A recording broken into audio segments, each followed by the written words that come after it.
Hello everyone. मेरा नाम है अभय सिंह और मेरा सिलेक्शन हुआ है एसबीआई में as a junior associate. And मेरी जॉइनिंग हुई थी पिछले मंथ 23 जुलाई 2025 को। एंड आज जब मैं ये वीडियो बना रहा हूँ तो आज है 29 अगस्त 2025। तो एक महीने से ज़्यादा हो चुका है। एंड मेरी पोस्टिंग हुई है मुंबई में, क्योंकि मैंने प्रेफरेंस में मुंबई सर्कल डाला था जो मुझे मिला क्योंकि मेरे मार्क्स अच्छे थे। And you know how Mumbai is, मुझे यहाँ आने में सामान शिफ्ट करने में, अकोमोडेशन ढूंढने में, ओवरऑल सेटल होने में एक महीने से ज़्यादा लग गया। And now that I have completely settled, तो मैं ये वीडियो बना रहा हूँ। ये वीडियो मैं उन लोगों के लिए बना रहा हूँ जो फ्यूचर में डॉक्यूमेंट वेरिफिकेशन के लिए जाएंगे। एंड अभी रिसेंटली ही फर्स्ट वेटिंग लिस्ट आई है एसबीआई की, जिसमें बहुत से लोगों का नाम है और उनमें से कुछ लोग अभी डीवी के लिए आने वाले हैं मुंबई में, जिसमें मेरे कुछ फ्रेंड्स भी हैं। एंड उनका डीवी 1 तारीख को है। तो इस वीडियो में मैं आपको हर चीज़ बताने वाला हूँ, जो भी चीज़ें इंपॉर्टेंट होती है डीवी के टाइम पे। एंड कौन से डॉक्यूमेंट रिक्वायर्ड होते हैं। बहुत से लोगों को कंफ्यूजन होता है कैरेक्टर सर्टिफिकेट को लेकर। एंड मेडिकल टेस्ट में क्या क्या होता है, उसका कितना कॉस्ट आता है, एंड वो उसी दिन होता है या नेक्स्ट डे होता है। तो मैं सारी चीज़ें आपको एक्सप्लेन करने वाला हूँ इस वीडियो में। एंड इसे एंड तक देखिए ताकि आपके सारे डाउट्स क्लियर हो जाए। तो चलिए शुरू करते हैं। सबसे पहली और सबसे इम्पोर्टेंट चीज़, बहुत से लोगों को डाउट होता है कि हमारा डॉक्यूमेंट वेरिफिकेशन तो मुंबई में है, तो क्या हमारी पोस्टिंग भी मुंबई में होगी या महाराष्ट्र सर्कल में भी हो सकती है। तो मैं उन लोगों को बताना चाहूँगा कि जिन भी लोगों का डॉक्यूमेंट वेरिफिकेशन मुंबई में है, उनकी पोस्टिंग भी मुंबई सर्कल में ही होगी, महाराष्ट्र सर्कल में नहीं होगी। बहुत से लोगों ने प्रेफरेंस में महाराष्ट्र सर्कल डाला होगा, लेकिन अगर आपका डीवी मुंबई में है तो आपकी पोस्टिंग भी मुंबई सर्कल में ही होगी। आप मुंबई आ रहे हो, ये बात ध्यान रखना। तो मुंबई में 4 जोन्स हैं। एंड इन्हीं चारों में से एक जोन में आपकी पोस्टिंग होगी। एंड ये 4 जोन्स हैं, ईस्ट, वेस्ट, साउथ और थाने। और इन 4 जोन्स के 4 एडमिनिस्ट्रेटिव ऑफिस होते हैं जिनमें आपको बुलाया जाएगा डीवी के लिए। आपको एक मेल आया होगा जिसमें चारों एडमिनिस्ट्रेटिव ऑफिस के आपको आपको एड्रेस बताया गया होगा। एंड उनमें से एक एड्रेस पे आपको जाना है। अब रही बात क्या पहनना है, तो आप फॉर्मल्स भी पहन सकते हो, आप कैजुअल भी पहन सकते हो। मैं अपने एक्सपीरियंस से बता रहा हूँ। मैं जब गया था डीवी के लिए तो वहाँ बहुत सारे लोगों ने तो फॉर्मल्स ही पहना था, लेकिन कुछ लोग थे जिन्होंने कैजुअल भी पहना था। एंड वो चीज़ मैटर नहीं करती डीवी के टाइम पे कि आप क्या पहनते हो। मेक श्योर कि आप कुछ पहन के जाओ, ऐसे बिना कपड़ों के मत चले जाना। बट मैटर नहीं करता, आप कुछ भी पहन सकते हो। तो डॉक्यूमेंट वेरिफिकेशन के टाइम पे 3 मेन स्टेजेस होती है: एलपीटी, डॉक्यूमेंट वेरिफिकेशन और मेडिकल। इसमें से बात करते हैं पहले स्टेज की, जो है एलपीटी। तो मैं आपको बताना चाहूँगा कि आई डोंट थिंक कि मुंबई सर्कल में लोगों का एलपीटी लिया जाता है। बट मैं श्योर नहीं हूँ, क्योंकि मैं ये अपने एक्सपीरियंस से बता रहा हूँ और मेरा डॉक्यूमेंट वेरिफिकेशन हुआ था साउथ एडमिनिस्ट्रेटिव ऑफिस में। और जो भी लोग साउथ में आए थे उनका एलपीटी नहीं लिया गया था। मेरा एलपीटी नहीं लिया गया है, किसी का भी एलपीटी नहीं हुआ था। बट मुझे दूसरे एडमिनिस्ट्रेटिव ऑफिस के बारे में नहीं पता, तो मैं श्योर नहीं हूँ। लेकिन मुझे नहीं लगता कि मुंबई सर्कल में जो सिलेक्टेड कैंडिडेट्स है उनका एलपीटी होता है। Now coming to the most important thing, कौन से डॉक्यूमेंट्स आपको रिक्वायर्ड है टीवी के टाइम पे। तो उन्होंने आपको एक मेल भेजा होगा जिसके पॉइंट नंबर 9 में उन्होंने मेंशन किया होगा सारे डॉक्यूमेंट्स जो आपको लाने हैं और दिखाने हैं। तो उसमें सबसे पहला पॉइंट है बर्थ सर्टिफिकेट या स्कूल का लिविंग सर्टिफिकेट। तो आप दोनों में से कोई एक भी दिखा सकते हो। देन है पैन कार्ड, उसके बाद है आधार कार्ड, एंड उसके बाद है एजुकेशनल क्वालिफिकेशन के सर्टिफिकेट्स। इसमें आपको 10th और 12th की मार्कशीट और सर्टिफिकेट दोनों चीज़ें दिखानी होगी। एंड उसके अलावा आपने जो कोर्स किया है, जैसे कि मैंने 3 साल का कोर्स किया था तो मैंने 3 साल की 6 मार्कशीट्स दिखाई थी। एंड उसके बाद मैंने डिग्री भी दिखाई थी। तो आपको ये सब दिखाना होगा एजुकेशन क्वालिफिकेशन के सर्टिफिकेट्स में। उसके बाद है एफ पॉइंट, जो बहुत ही इंपॉर्टेंट पॉइंट है और बहुत ही कंफ्यूजिंग पॉइंट है, कैरेक्टर सर्टिफिकेट वाला पॉइंट। तो इसके बारे में मैं आपको बताऊंगा। एंड उसके बाद है, अगर आप हैंडीकैप्ड हो तो आपको एक हैंडीकैप्ड का सर्टिफिकेट लगेगा, कास्ट सर्टिफिकेट लगेगा, ईडब्ल्यूएस सर्टिफिकेट लगेगा। एंड लास्ट पॉइंट है 3 पासपोर्ट साइज फोटोग्राफ्स। तो मैं सजेस्ट करूंगा कि 3 मत लेके जाना, क्योंकि वहां पे आपको एटलीस्ट 10 फोटोग्राफ्स की नीड तो पड़ेगी। तो 10 से 15 फोटोग्राफ्स आप अपने पास रखना। इसके अलावा वो आपको एक बायोडेटा का फॉर्म भी देंगे जो आपको फिल करना होगा। एंड उसके अलावा आपको एक अंडरटेकिंग की फाइल मिलेगी जिसमें बहुत सारे पेजेस होंगे, तो उसको भी आपको हर पेज पढ़कर साइन करना होगा। उसमें बहुत सारी इंफॉर्मेशन होगी जो आपको डालनी होगी। एंड उसके अलावा आपको वो एप्लीकेशन फॉर्म भी देंगे जो आपने भरा होगा, एक एप्लीकेशन फॉर्म। एंड उसके साथ वो आपको प्रीलिम्स और मेंस का एडमिट कार्ड भी देंगे, जो आपसे ले लिया गया होगा मेंस के एग्जाम के बाद, वो उनके पास होता है, वो आपको देंगे। एंड ये सारे डॉक्यूमेंट्स देने के बाद वो एक सीक्वेंस बताएंगे। उस सीक्वेंस में आपको सारे डॉक्यूमेंट्स अरेंज करना है। वो जो आपको देंगे biodata, undertaking, admit card, application form, और ये जो मेल पे बताया गया है डॉक्यूमेंट्स जो लाने हैं, pan card, Aadhaar card and all, ये सारे डॉक्यूमेंट्स आपको एक सीक्वेंस में अरेंज करना होगा। एंड जब आप एक किसी सर के पास जाएंगे डॉक्यूमेंट वेरिफिकेशन के लिए, तो उस सीक्वेंस में उन्हें आपको दिखाना होगा। और एक बात, बायोडेटा में एक जगह आपको दो लोगों की इंफॉर्मेशन डालनी होगी जिसे आप जानते हैं और वो भी आपको जानते हैं। उनका नाम, उनका एड्रेस, उनका नंबर, ये सारी चीज़ें आपको फिल करनी होगी। एंड ये इम्पॉर्टेंट है कि आप उन्हीं की इंफॉर्मेशन दो जिनको आप जानते हो सच में, क्योंकि डॉक्यूमेंट वेरिफिकेशन की जो प्रोसेस है वो कंप्लीट होने के बाद वो आपको दो पेजेस देंगे, दो डॉक्यूमेंट्स होंगे, सेम होंगे, बट उन दोनों डॉक्यूमेंट्स में आपको जिन लोगों का नाम आपने लिखा है उनसे आपको सिग्नेचर लानी है। ठीक है, आपकी जब ज्वाइनिंग होगी तब तक ये प्रोसेस आपको कंप्लीट करनी है। उन डॉक्यूमेंट्स के नीचे एड्रेस लिखा होता है, एडमिनिस्ट्रेटिव ऑफिस का ही एड्रेस होता है, तो आपको उनकी सिग्नेचर लेनी है, दोनों लोगों की सिग्नेचर लेनी है। एंड उसको नीचे दिए हुए एड्रेस पर मेल करना है। ठीक है, आपको ज्वाइनिंग के टाइम पे वो लाना नहीं है, आपको डीवी के बाद ये प्रोसेस कंप्लीट करनी है, सिग्नेचर वाली उनसे साइन लेकर वो मेल कर देनी है। इसके अलावा एक और प्रोसेस होती है, वो है ई केवाईसी की प्रोसेस। तो वो कुछ लोगों को बुलाकर उनका थंब या उनके फिंगरप्रिंट को स्कैन करेंगे और उनके कंप्यूटर पे फिर एक ई केवाईसी सर्टिफिकेट आ जाएगा। तो ये एक प्रोसेस होती है। अपने तरफ से कुछ नहीं करना है, वो लोग खुद ही करते हैं। एंड ये आपका डीवी के टाइम पे भी होगा और ये आपका ज्वाइनिंग के टाइम पे भी होगा। शायद ई केवाईसी सर्टिफिकेट मतलब कि ये बंदा प्रेजेंट है उस दिन, ये आया है, शायद इसके लिए वो ये सब करते हैं। एंड वन मोर थिंग, आपके मेल पे सेकंड पॉइंट में ये लिखा होगा कि आपकी पहली ट्रेनिंग होगी prior to your posting S B I के लर्निंग सेंटर या एल एच ओ में। तो वो बात झूठ है, क्योंकि मेरी ज्वाइनिंग हुए 1 महीने से ज़्यादा हो चुका है। मुझे एल एच ओ भेजा गया था लेकिन वहाँ हमारी ट्रेनिंग नहीं हुई थी। अभी तक मेरी ट्रेनिंग नहीं हुई है। मेरे कुछ फ्रेंड्स हैं जिनकी ट्रेनिंग अभी चल रही है।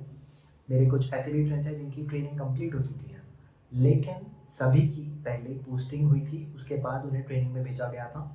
तो वो जो बात लिखी है सेकंड पॉइंट में कि आपकी पहले ट्रेनिंग होगी, नहीं, आपकी पहले पोस्टिंग होगी उसके बाद आपकी ट्रेनिंग होगी। एंड उसमें अब कितना भी टाइम लग सकता है, वो नोस, 1 महीना भी लग सकता है, 3 महीना भी लग सकता है, तुरंत भी हो सकती है।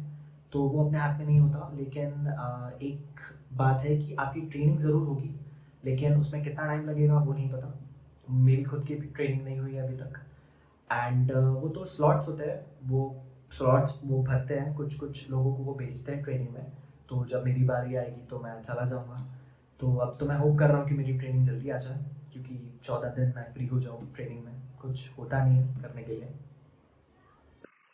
अब बात करते हैं मेडिकल टेस्ट की। तो बहुत से लोगों को लगता है कि मेडिकल टेस्ट उसी दिन होगी और एडमिनिस्ट्रेटिव ऑफिस में ही होगी, बट ऐसा नहीं होता। मेडिकल टेस्ट जो होती है वो अगले दिन होती है सुबह।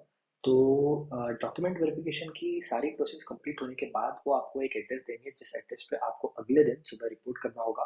एंड वो एक हॉस्पिटल का एड्रेस होगा और उस हॉस्पिटल में आपकी सारी टेस्ट कंडक्ट की जाएगी। तो मेल पे मेंशन किया गया है फास्टिंग के बारे में। तो मुझे भी लगा था कि उसी दिन मेडिकल होगा, इसीलिए मैंने कुछ खाया नहीं था। लेकिन हम जब गए थे टीवी के लिए तो सबसे पहले तो उन्होंने हमें कैंटीन में भेजा था एंड ब्रेकफास्ट करने के लिए बोला था। तो उस दिन आप फास्टिंग मत करना। अगले दिन जब आपको जाना होगा मेडिकल के लिए, उस दिन आपको फास्टिंग करनी है। एंड वहाँ जाके वो एक दो टेस्ट कंडक्ट करेंगे एंड उसके बाद वो आपको ब्रेकफास्ट देंगे। वो ब्रेकफास्ट पैकेज में इंक्लूड होता है। पैकेज होता है एक, उसके बारे में मैंने आपको नहीं बताया है। उस पैकेज का कॉस्ट होता है 5500 रुपीज़। मतलब साउथ में जो लोग थे, लाइक 100-150 लोग थे, तो उन लोगों को 2 से 3 ऐसी लोकेशन थी जहाँ भेजा गया था। सभी को एक ही लोकेशन पे नहीं भेजा गया था, मल्टीपल लोकेशंस थी। तो मैं जहाँ गया था मेडिकल के लिए, वहाँ पे 30 to 35 लोग थे। एंड सबसे 5,500 रुपीज़ उन्होंने लिया था, वो एक पैकेज का कॉस्ट है। उस पैकेज में सारी मेडिकल एंड मेल पे आई चेकअप रिपोर्ट के बारे में भी मेंशन किया गया है कि वो आपको आपके साथ लाना है खुद से। बट उसकी कोई भी ज़रूरत नहीं है क्योंकि मैंने लाया था। बट वो जो कंप्लीट पैकेज मैंने आपको बताया उसमें आई का भी चेकअप होता है। एंड इट डजेंट मैटर कि आप अपने साथ आई चेकअप रिपोर्ट खुद से लाते हो या नहीं, वो आपकी आंखों को चेक करेंगे ही। एंड मैं सजेस्ट करूँगा कि मत लाना क्योंकि वो वेस्ट ही होगा। आपके पैसे वेस्ट हो जाएंगे, वो वहाँ पे सब कुछ करते ही है।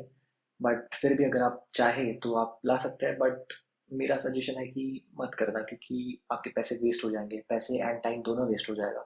वो वहाँ पे आंखों का चेकअप फिर से करेंगे ही।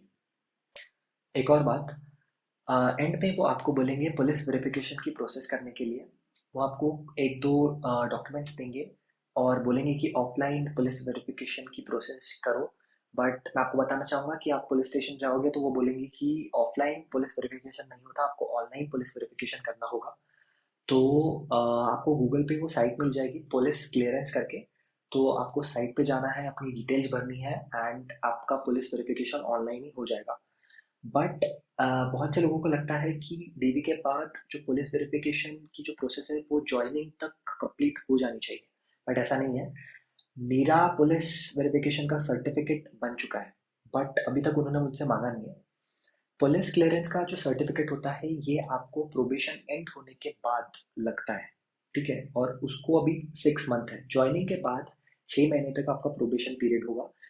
जब आपका प्रोबेशन पीरियड खत्म होगा तब आपको पुलिस क्लियरेंस का सर्टिफिकेट उनको दिखाना है। तो बहुत से लोग डर जाते हैं कि पुलिस क्लियरेंस में तो बहुत टाइम लगता है, तो डीवी के बाद ज्वाइनिंग तक इतना टाइम नहीं होता, 15 से 20 दिन होते हैं। तो तब तक कैसे होगा? तो डरिए मत क्योंकि वो इतना इम्पोर्टेंट नहीं है। आपको 6 महीने हैं आपके पास, आप आराम से करिए। ऑनलाइन पुलिस वेरिफिकेशन हो जाता है, आपको डिटेल्स भरनी होगी। अब अगर बात करें चारों एडमिनिस्ट्रेटिव ऑफिसेज की लोकेशन की, तो मैं एक कॉमन पॉइंट ले लेता हूँ, सीएसटी। सीएसटी से सबसे पास में है साउथ का एडमिनिस्ट्रेटिव ऑफिस। वो वहाँ से हार्डली 20 to 30 मिनट्स है, आप इजीली पहुँच जाओगे।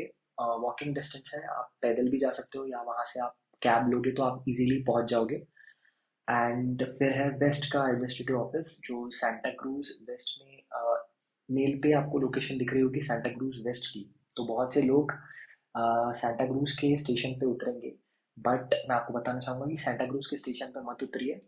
आप एक स्टेशन आगे जाइए, विले पार्ले के स्टेशन पे। विले पार्ले के स्टेशन पे उतरोगे तो आपको कनेक्टिविटी मिल जाएगी अच्छी। एंड वहाँ से वो पास भी है, वो जो एल की बिल्डिंग है, जीवन सेवा एनेक्स बिल्डिंग एल की, वो विले पार्ले से पास पे है as compare to Santa Cruz, और कनेक्टिविटी भी ज़्यादा अच्छी है। तो मुझे पता है क्योंकि मेरा डीवी हुआ था साउथ में, लेकिन मेरी ज्वाइनिंग हुई है वेस्ट जोन में, तो मैं वहाँ बहुत बार गया हूँ, मुझे पता है। विले पार्ले में आप उतरोगे तो आपको ईजी होगा। एंड उसके बाद आता है थाने का एडमिनिस्ट्रेटिव ऑफिस। अब थाने के एडमिनिस्ट्रेटिव ऑफिस में मैं कभी गया नहीं, बट मेरा एक फ्रेंड था, वो गया है। तो वो बता रहा था कि सीएसटी से 1 डेढ़ घंटा लगता है थाने के एडमिनिस्ट्रेटिव ऑफिस पहुंचने में। आपको सीएसटी से थाने थाने जाना पड़ेगा लोकल से, देन वहाँ से आपको देखना पड़ेगा। अब रही बात ईस्ट के एडमिनिस्ट्रेटिव ऑफिस की, तो ईस्ट का जो एडमिनिस्ट्रेटिव ऑफिस है वो सबसे दूर है सीएसटी से। आपको 3 से 3.5 घंटे लग जाएंगे वहाँ जाने में, क्योंकि ईस्ट का जो एडमिनिस्ट्रेटिव ऑफिस है वो बेलापुर में है। बेलापुर नवी मुंबई में आता है, और आपको मुंबई से नवी मुंबई जाना है तो आपको लोकल से हार्बर लाइन से जाना होगा। एंड वो बहुत लंबा है, आपको 3 साढ़े 3 घंटे तो लग जाएंगे। तो मैं सजेस्ट करूँगा कि जितने भी लोग आ रहे हैं डीवी के लिए, वो एक दिन पहले ही आ जाए, उस दिन ना आए। क्योंकि होंगे कुछ लोग जो सोच रहे होंगे कि हम उसी दिन आते हैं सुबह की ट्रेन से मुंबई एंड फिर चले जाएंगे। बट ऐसा मत करना, एक दिन पहले ही आ जाओ आप। आपको इजी हो जाएगा, स्पेशली उन लोगों के लिए जिनका एडमिनिस्ट्रेटिव ऑफिस ईस्ट है, क्योंकि वो बहुत दूर है। आप एक दिन पहले आ जाओ, और हो सके तो आप पहले ही नवी मुंबई चले जाओ उस दिन, ताकि आपको इजी हो जाए। आप बेलापुर के आसपास रुक जाना। बाकी साउथ का जो एडमिनिस्ट्रेटिव ऑफिस है वो बहुत पास है सीएसटी से, तो अ, जिसका साउथ है वो अगर उस दिन भी आएगा सुबह तो उसका इजीली हो जाएगा। बाकी मैं तो सजेशन दूंगा कि एक दिन पहले ही आपको आना चाहिए। एंड बात करें अकोमोडेशन की, तो अगर आपको 2 से 3 दिन मुंबई में रहना है एंड मुंबई में आपका कोई भी रिलेटिव नहीं है या कोई भी फ्रेंड नहीं है, किसी को आप जानते नहीं हो, तो मैं सजेस्ट करूंगा कि सीएसटी के पास आपको बहुत सारी डॉर्मेट्रीज मिल जाएगी जहां आप 400 to 500 रुपीज में एक दिन रह सकते हो। मैं एक दिन रहा था वहाँ पे, तो वो सीएसटी के पास ही है, वॉकिंग डिस्टेंस पे है। एंड अच्छा है, अगर 1-2 दिन के लिए आपको रुकना है तो आप वहाँ रुक सकते हो। तो अब तो आपको समझ ही गया होगा कि सारी प्रोसेस होने में 2 दिन लग जाते हैं। तो मैं सजेस्ट करूंगा कि कुछ लोग होंगे जो सोच रहे होंगे कि उसी दिन की वो रिटर्न टिकट कर लेता है। जैसे कि मैं जब गया था डीवी के लिए, तो कुछ लोग थे जिन्होंने उसी दिन की टिकट बुक की थी रिटर्न की, एंड उन्हें वो कैंसिल करनी पड़ी थी क्योंकि एक दिन में सारी प्रोसेस हुई नहीं थी। 2 दिन लगते ही है, मेडिकल टेस्ट अगले दिन ही होती है। तो मैं सजेस्ट करूंगा कि आप अगले दिन की रिटर्न की टिकट करिए, या फिर सबसे बेस्ट मैं आपको ये सजेस्ट करूंगा कि आप 3 दिन के लिए मुंबई आइए। अब मेरे टाइम पे तो 2 दिन में हो गया था, लेकिन हो सकता है कि आपके टाइम पे शायद 2 दिन से ज़्यादा लग जाए, तो प्लीज़ ऐसे तुरंत ही रिटर्न की टिकट बुक ना करें। अपने पास 2 से 3 दिन रखिए। और एक सजेशन मैं देना चाहूँगा, अगर आप मुंबई में नए हो, आप पहले मुंबई नहीं आए हो या फिर 1-2 बार ही आए हो, तो मैं सजेस्ट करूँगा कि आप अपने फ़ोन में एम इंडिकेटर एक ऐप है वो डाउनलोड कर लो। एम इंडिकेटर ऐप मस्ट है। अगर आपको मुंबई में सर्वाइव करना है तो ये ऐप आपके फ़ोन में होना ही चाहिए। इस ऐप में आपको लोकल ट्रेन के बारे में सारी इन्फॉर्मेशन पता चल जाएगी। एंड और एक ऐप है यूटीएस ऐप, इससे आप ऑनलाइन लोकल की टिकट बुक कर सकते हो। तो ये ऐप भी एक अच्छा ऐप है। एंड बहुत से लोग होंगे जो लोकल से ट्रैवल नहीं करेंगे, जो कैब करेंगे। जैसे मैं कैब से जाता था, तो उसके लिए आपके फ़ोन में ओला उबर तो होगा ही। एंड इन ड्राइव एक ऐप है जो मैंने मुंबई में आने के बाद डाउनलोड किया था, तो वो एक बहुत ही अच्छा ऐप है। मैं उसी से कैब बुक करता था और आता जाता था। तो ये 3 ऐप्स हैं जो आप अपने फ़ोन में डाउनलोड कर सकते हैं, आपको थोड़ा इजी हो जाएगा। एंड में मैं आपको बताना चाहूँगा कि जब मेरा डीवी हुआ था तो मैंने बहुत सारे वीडियोस बनाए थे, एंड उन सारे वीडियोस को क्लब करके मैं एक व्लॉग बनाने वाला हूँ, जो मैं आने वाले कुछ दिनों में इस चैनल पे अपलोड करूँगा। तो आप सबसे रिक्वेस्ट है कि आप वो वीडियो देखें। उसके बाद भी मैं बहुत से वीडियोस इस चैनल पे डालने वाला हूँ। जैसे कि जब हमारी जॉइनिंग हुई थी तब भी मैंने बहुत सारे वीडियोस लिए थे, तो मैं वो भी अपलोड करूँगा। एंड उसके बाद हमें किट बैग मिला था, तो उस किट बैग का एक अनबॉक्सिंग का वीडियो भी मैं बनाऊँगा। उसके बाद जब मेरा पहला दिन था ऑफिस में, तो उसका भी मैं एक व्लॉग बनाने वाला हूँ। एंड ऐसे ही बहुत सारे वीडियोस हैं। जैसे कि मेरी सैलरी आई है 25 को, सैलरी आती है, मेरी फर्स्ट सैलरी आई है, मुझे 55,000 मिला है। तो मैं उसके बारे में भी एक वीडियो बनाने वाला हूँ।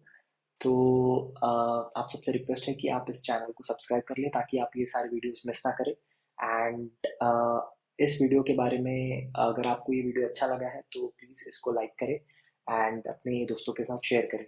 Thank you.